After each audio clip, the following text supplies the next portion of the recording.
देखो देश की जनता ने बता दिया है और सब जगह सर्वविदित है, नजर आ रहा है कि नरेंद्र मोदी की सरकार बन रही है। तीसरे टर्म में पूर्ण बहुमत के साथ में नरेंद्र मोदी जी प्रधानमंत्री बन रहे हैं, इसमें कोई दो राय नहीं है। पूर्ण बहुमत से या विपक्ष जैसे कि कहते हैं हमेशा कहता है कि हेरा फेरी करके? देखो एक बात बताओ ना, अगर हेरा फेरी है ना तो मेरा यही प्रश्न होता है कि फिर हिमाचल में भी हेरा फेरी है, फिर जब दिल्ली में 62 सीटें आ जाती है ना तो उसे भी हेरा फेरी बोलो। फिर केजरीवाल को जिम्मेदारी से इस्तीफा देना चाहिए था कि मैं हेरा फेरी से आ गया था और अब मैं इस्तीफा देता हूं, मैं दोबारा से वो करूंगा। अगर हेरा फेरी कर रहे हैं तो सभी कर रहे हैं, क्योंकि दिल्ली के अंदर में 70 विधानसभा सीटों में से 62 सीटें कैसे केजरीवाल की आ गई? केजरीवाल जी तो ये भी कहते हैं कि बीजेपी तहे दिल से मुझे मारना चाहती है। केजरीवाल जी तो कुछ भी कहते हैं। मैडम आपने वेलकम मूवी देखी है क्या? उसमें घुंगरू सेठ याद है? घुंगरू सेठ क्या करते हैं जब शादी नहीं कर अपने उसकी शादी नहीं करानी होती है तो जाके अस्पताल में यूं लेट जाते हैं कि चाहे कुछ भी हो जाए मैं उठूंगा नहीं। वही केजरीवाल कर रहे हैं। मैंने जिस दिन उनको जमानत मिली थी उसी दिन इसी चांदनी चौक परिसर में खड़े होकर बोला बेरोजगार की बात करो, क्या मोदी ने रोजगार निकाला? हर चीज में महंगाई कर रहे हैं, बेरोजगार में नहीं निकाल रहा। गलत है यार, हमारे लोगों को भविष्य बर्बाद कर दी। 10 साल में उम्र निकाल दी, वैकेंसी निकाल जाते हैं, वहाँ पेपर लीक हो जाता है। ये चल रहा है मोदी की सरकार में। जो बंदा करता है 6-7 लाख रुपए लगता है, बीटेक भी करता है उसमें भी पैसा लगता है, उसके लिए समय भी देना पड़ता है। हमारे पास क्या समय है? हमको अपनी शादी भी करनी, अपना घर भी देखना, माता पिता की अवस्था भी हर चीज देखना है, उसे नीचे से ऊपर लगा के। ठीक है, जो जिसके जो पहले से सक्षम है तो मोदी थोड़ी कराएगा यार, वो तो तुम्हें करनी पड़ेगी। आप सुनो मेरी बात, नौकरी नहीं करोगे आप मेरी बात सुनो। आप तो फिजिकल भी नहीं लग रहा कि क्लियर कर पाओगे यार। यूपी का इनका शरीर देखना बहुत हो गया आपका, एक बार दिखाओ ना। आप हाइट नहीं है यार, नहीं है। अरे मैं क्लर्क की तैयारी, ये हुलिया देखो इनका, ये यूपी पुलिस की तैयारी कर रहे हैं। अच्छा कुछ भी आके बयानबाजियां कर देते हो, कुछ भी आके बयान मान लिया आपने, मान लिया। आप सुनो मेरी बात, आपको मुझे भी बोलने दो, और अगर चिल्लाओगे तो आपसे एनर्जी ज्यादा है भाई, आप बोल ही नहीं पाओगे। फैसला करना कोर्ट का मानना का मानूंगा मैं, चीफ जस्टिस का फैसला मानूंगा मैं। आपके सबसे कौन आ रहा है 4 जून को? मोदी। मोदी सरकार क्यों? 70% मोदी। क्या 70% और 30%? 30% हम गठबंधन को देते। लड़ाई पूरी टक्कर की होगी, कोई एक तरफा क्या सोच के आपने कहा है कि 70 और 30 का रेशो? उस समय तुम टक्कर की बात कर रहे हैं। हाँ जी, लड़ाई बराबर की रहेगी लेकिन सरकार मोदी की बनेगी।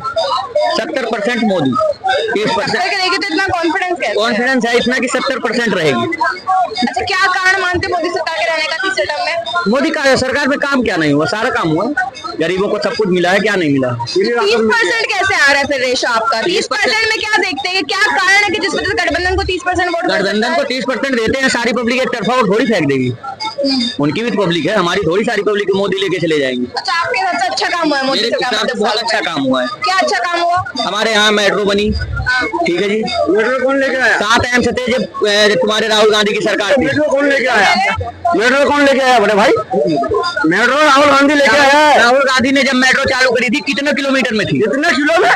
पूरे जगह में कितने किलोमीटर? अरे गुड़गांव तक लेके, हरियाणा तक लेके, और आज लखनऊ तक है मेट्रो। लखनऊ है, हमारा बिहार पहुंच गया है मेट्रो।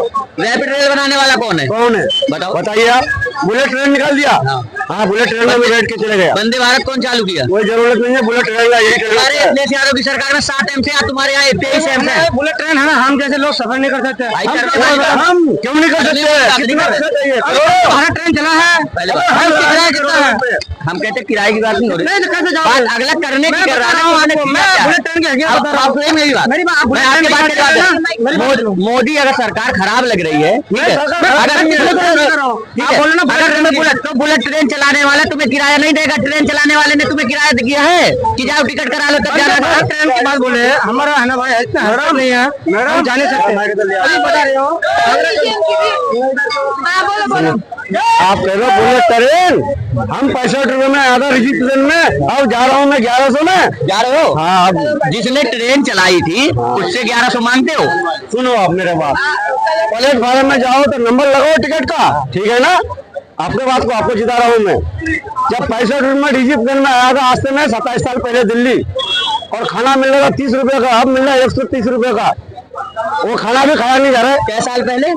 27 साल पहले। 27 साल पहले आप कितने रुपए कमाते थे? बहुत अच्छा कमा रहे थे। ना बताओ ना मेरे को। मैं 5,000 कमा रहे थे महीने के? हाँ। आज कितना कमाते हो? आज कुछ भी नहीं। आज एक खड़ा बेलदार 18,000 रुपए महीना कमाता होगा, चौक पे जाके 5 बजे तक हम बेचते हैं ना, 15 दिन काम मिलता है, 15 दिन नहीं मिलता रोजगार है अभी देश में सही से? रोजगार नहीं है। किसके लिए नहीं? किसी के लिए भी नहीं है। बताओ कौन आप पूरा दिन बेलदारी करेगा, 1,000 रुपए कमाएगा ना, हम दुकानदारी में करेंगे कितना कमाएंगे? हाँ बताओ। एक बेलदार 600 रुपए कमाएगा? 400 रुपए 500 रुपए। एक मिनट, 600 रुपए दिलवाऊंगा जहाँ कहेगा। पहले बात चलो मेरा बच्चा, चलो 200 आदमी बैठे रहते हैं। 600 रुपए कमाते हो?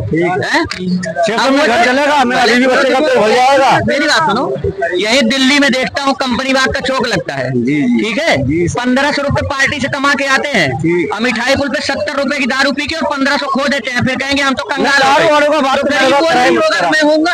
हम तो दारू का बात करते भी ना, थुकते भी। गरीब कौन होगा फिर? 18,000 रुपए कमा के अपना आदमी परिवार नहीं पाल सकता है? गरीब का है बात का है।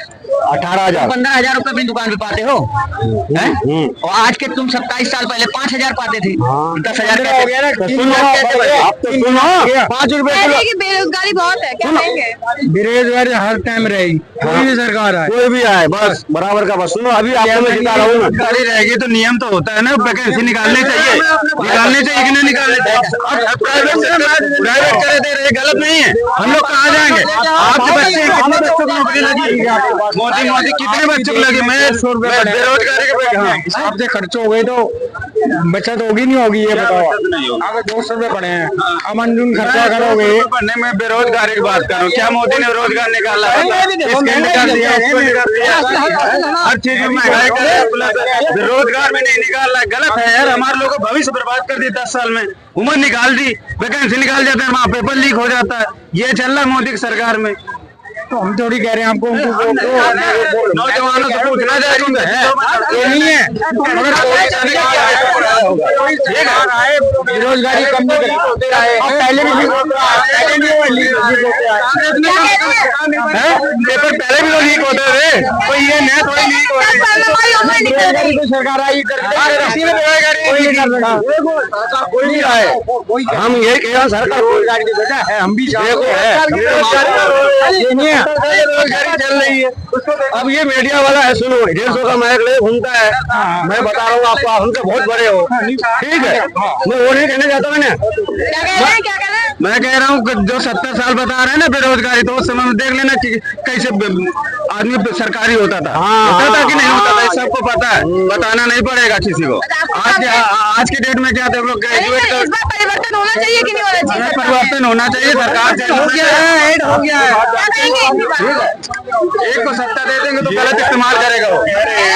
जिंदगी खराब हो गई, रोजगार नहीं निकल रही हमारी। लग भी रही है मुझे थोड़ी सी। कितना पढ़े लिखे हो?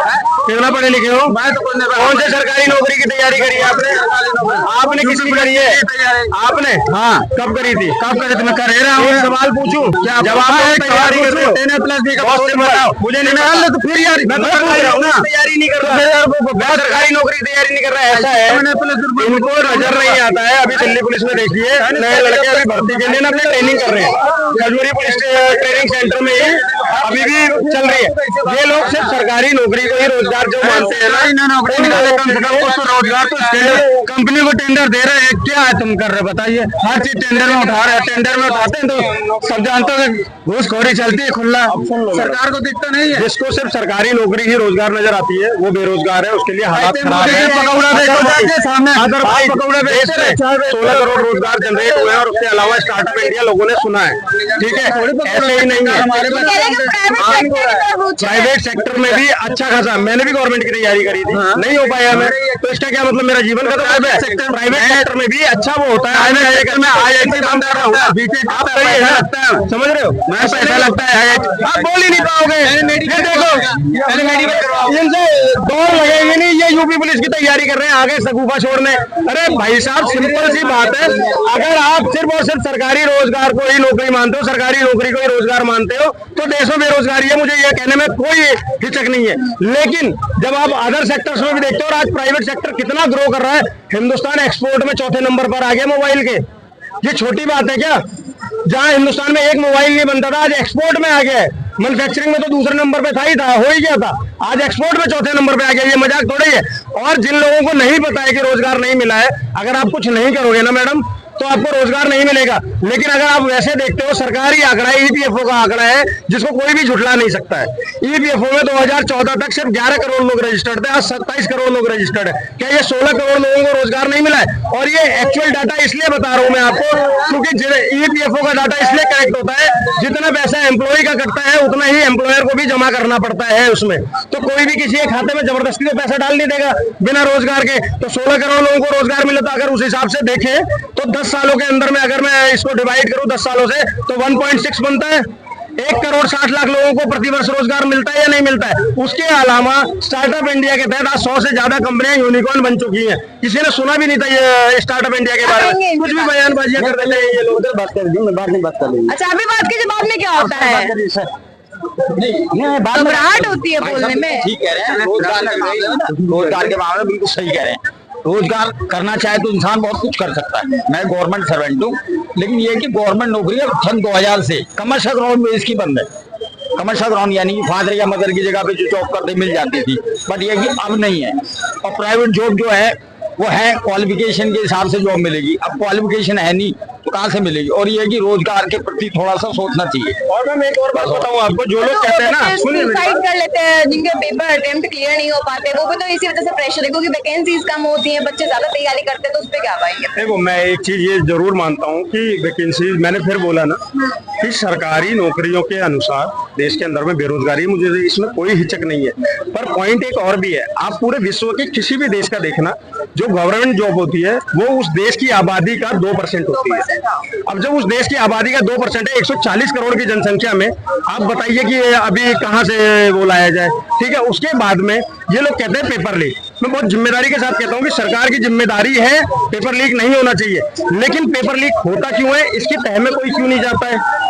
पेपर लीक इसीलिए होता है, कुछ स्टूडेंट्स भी उसमें होते हैं और कुछ इंस्टीट्यूट्स, बड़े बड़े अधिकारी जो वो पेपर लीक कराते हैं और स्टूडेंट उसको उसमें सबकी मिली भगत होती है। लेकिन जिम्मेदारी सिर्फ और सिर्फ सरकार पे थोप दी जाती है। मैं 2009 2010 से लेके 2009 में मैंने 12th पास करी थी, उसके बाद से मैं दिल्ली पुलिस की तैयारी कर रहा था। 2012 का तक मैंने तैयारी करी, मैं नहीं हो पाया। मैंने एसआई का भी एग्जाम दिया, नहीं हो पाया तो नहीं हो पाया, सिंपल सा। मैं जनरल कैटेगरी में आता हूँ, मैं 74 नंबर लाकर नहीं हो पाया, मेरा दोस्त हो गया 67 नंबर पे। तो इस चीज में आप क्या बोलोगे? तो क्या मेरा जीवन खत्म हो गया वहां पर? मैं आज अपने आप को शुक्रगुजार समझता हूँ कि शायद मेरे नसीब में वो सरकारी नौकरी नहीं थी, और यही कारण है कि आज एक एसआई से अच्छी जॉब कर रहा हूँ, एक एसआई से ज्यादा पीसफुल हूँ। शायद उस टाइम पे एसआई बन जाता तो ना घर का रहता ना घर का रहता। पोल की बात है तो 4 जून को किसकी सरकार बन रही है? मैम वो तो देखो देश की जनता ने बता दिया है और सब जगह सर्वे नजर आ रहा है कि नरेंद्र मोदी की सरकार बन रही है। तीसरे टर्म में पूर्ण बहुमत के साथ में नरेंद्र मोदी जी प्रधानमंत्री बन रहे हैं, इसमें कोई दो राय नहीं है। पूर्ण बहुमत से या विपक्ष जैसे कि कहते हैं हमेशा कहता है कि हेरा फेरी करके? मैम देखो, एक बात बताओ ना, अगर हेरा फेरी है ना तो मेरा यही प्रश्न होता है कि फिर हिमाचल में भी हेरा फेरी है,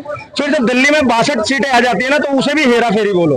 फिर केजरीवाल को जिम्मेदारी से इस्तीफा देना चाहिए था कि मैं हेरा फेरी से आ गया था और अब मैं इस्तीफा देता हूँ, मैं दोबारा से वो करूंगा। अगर हेरा फेरी कर रहे हैं तो सभी कर रहे हैं, क्योंकि दिल्ली के अंदर में 70 विधानसभा सीटों में से 62 सीटें कैसे केजरीवाल की आ गई? केजरीवाल जी तो ये भी कहते हैं कि बीजेपी तहे दिल से मुझे मारना चाहती है। केजरीवाल जी तो कुछ भी कहते हैं। मैडम आपने वेलकम मूवी देखी है क्या? उसमें घुंगरू सेठ याद है? घुंगरू सेठ क्या करते हैं जब शादी नहीं कर, अपने उसकी शादी नहीं करानी होती है तो जाके अस्पताल में यूं लेट जाते हैं कि चाहे कुछ भी हो जाए मैं उठूंगा नहीं।